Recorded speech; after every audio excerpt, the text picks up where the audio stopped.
This is nutrition. Would be held up as a great success, and Epstein was right. Gates had already had a long history with vaccine development, dating back to the early 2000s. However, his efforts were already being met with controversy and criticism. This was particularly true regarding the mass distribution of vaccines throughout the Third World, which were later found to cause widespread infertility. It's also true of the huge problems in several different nations, I remember. As a young man, all this shit going on, which wouldn't surprise me if you guys completely forgot about that, because human beings seem to have a selective memory. Grand promises of disease eradication through specialized new vaccines, which in many cases actually made the problem worse. Now, it's also worth noting that Gates himself is on record, proudly proclaiming that vaccines could successfully reduce the global population by a significant amount. The world today has 6.8 billion people. That's headed up to about 9 billion. Now, if we do a really great job on new vaccines, healthcare... And this is old shit. This has been talked about for years and years and years. Reproductive health services, we could lower that by perhaps 10 or 15%. And indeed, it's phrases like this which really make you wonder about his intentions. But when we fast forward just 2 years into the future, this vaccine funding project that him and Epstein were colluding on would finally materialize. So in 2013, the Gates Foundation went on to create a special investment structure, which they called the Global Health Investment Fund. On the development for the stated purpose of improving global health. In return, investors would bring in steady returns between 5 and 7%. Nothing too strange there. However, the key difference and what made this unusual was that these investors were offered a 60% guarantee of principal. And what does that mean? It means that private investors would only be risking a maximum of 40% of their original investment, if things didn't go well, of course. The other 60% loss, well, that would be covered by the Gates Foundation and its partners using philanthropic and public money. Now, yes, public money, yours. in plain words, private investors got to keep most of the profits if things went well, but they were mostly protected from the biggest risks by charity and taxpayer-backed money. And why is this significant? Because this setup basically turned global health issues like pandemics into seriously profitable business opportunities, all with low risk. It means that there was now a real incentive to pump massive funds into these kinds of projects, and it also laid the groundwork for everything that followed later on. However, Epstein's role in this story doesn't end. Now, they started this in 2011. I found out about everything in 2014. How to most effectively address and prevent pandemics. Now, although the Gates Foundation publicly declined to fund the event, it went ahead anyway and was hosted by its president, Rod Larson. This meeting involved major groups like the Director General of the World Health Organization, the World Bank, MSF International President, and senior UN and global. Again, this was a big deal on Facebook. Everybody was all tripping out on Facebook. I'm all like, man, you just don't know. Health officials. I was already telling people. Now, it's worth noting that this guy Larson already knew Gates personally. In fact, he'd been dining with him at Jeffrey Epstein's residence just 2 years prior. And so therefore, it's highly possible that they were at least somewhat ideologically aligned by that point. And even after the funding refusal, Epstein managed to keep the personal channel with Larson open. Did the language change completely? See, in their communications, Epstein and others within Gates' inner circle were now openly discussing pandemics as though they were business opportunities. Pandemics were now treated as a standing category, just like any other investment.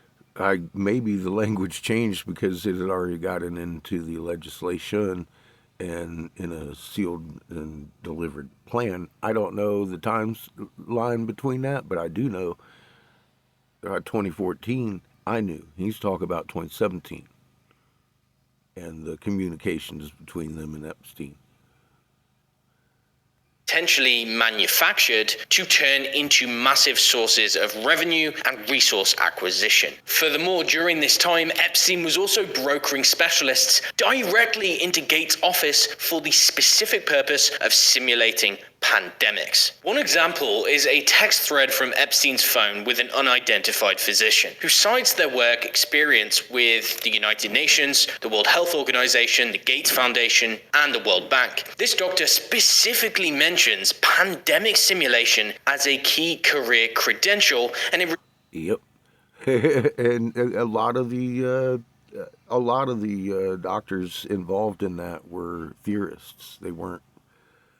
It's all documented. It's all documented. I've made several videos and lost several channels, so I'm just going to let this guy talk about it. What can I say? same year, the World Bank launched the first ever pandemic emergency financing facility. This was the first of its kind pandemic catastrophe fund, which supplied $320 million in bonds to be sold off to private investors. Of course, it just so happens that coronaviruses were explicitly named as one of the covered risks in those bonds. So the timing here is really quite striking and also very convenient. Now, with Very convenient. With everything else we know. foundation.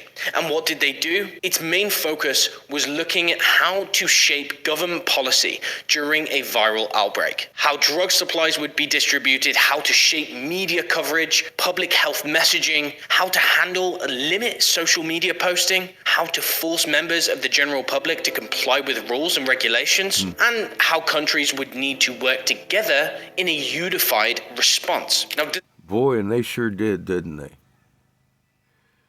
Unified. Are not proof. They don't provide definitive proof. When you factor in all of the other evidence, ranging from the pre-held patents, coronavirus, the mRNA vaccine technology, spike proteins, the millions in dollars of funding going towards gain-of-function research, it really is starting to look like the whole thing might have been planned from the start. This network had already... How many times have I said this is premeditated mass murder that we're witnessing? I knew the details. I knew the details. Some of them they've allowed to stick here, so that's all I'm saying about the, what the peer people have already said. This guy, he's repeating it. These are things I was warning about, and they took away my channels because of it. YouTube, specifically. And I kept yelling, that's murder. And I don't know where it isn't. And I've offered testimony, I've begged attorneys and Cash Patel to get me in front of a fucking judge.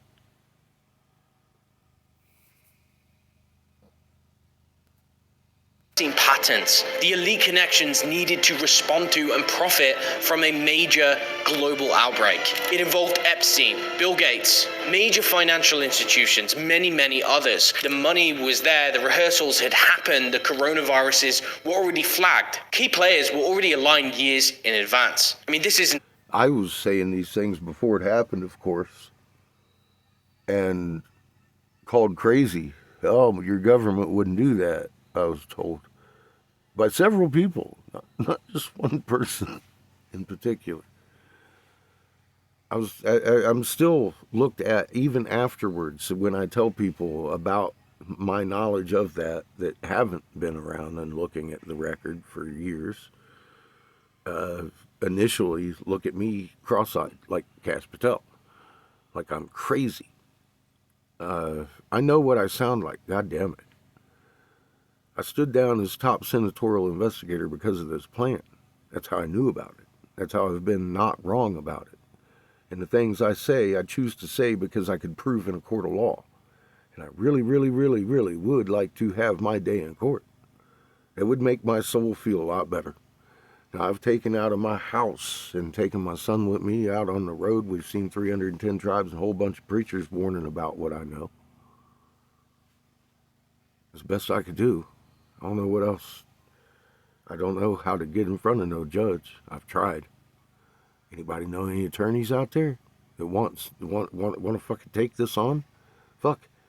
We got literally Bill Gates, is lesser known, more influential partner, following me around for years with his agents of destruction. And it's not just me, it's been in my viewers have been very affected by it too.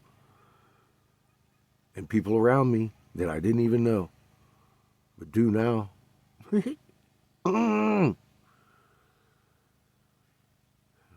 I've got hard drives that you won't even talk to online that I've fed information into about this, and evidence and screenshots and so much tracking. Anyone interested? There's billionaires at the end of this, and the U.S. government, all entangled in it. The intent is to have Russia, China, and North Korea nuke us as we simultaneously nuke them to keep our subsequent populations down. That's the name of the game.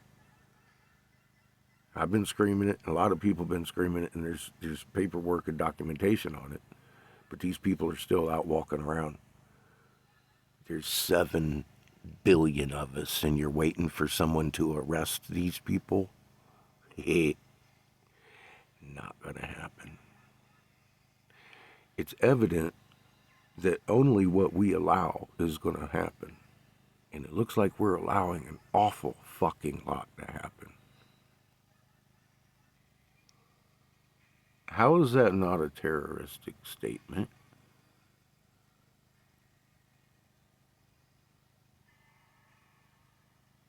They should be shot in their seats as traitors, is what scientifically the Canadian is talking about, our fucking government down here. And funny thing is, I'm not sure if he understands that 50 of the Democrats weren't even there. They held their own thing.